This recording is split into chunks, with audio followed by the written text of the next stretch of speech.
Welcome. Today, we'll take you through the process of deleting your Telegram bot permanently. First, let's understand what a Telegram bot is and what role it plays in your chats. To delete your bot, you need to access its settings.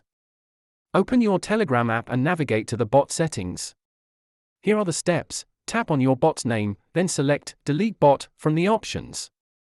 You can also delete your bot using Telegram Web. Just log in, navigate to the bot's settings, and delete it from there.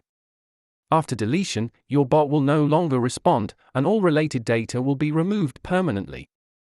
Before deleting, ensure you manage permissions correctly. Revoking access helps maintain your privacy. Make sure to unlink your bot from any connected services to prevent unexpected access. Avoid these mistakes, not backing up data or not unlinking from connected services. Be thorough. In conclusion, deleting a Telegram bot is straightforward, but take the necessary steps to protect your information.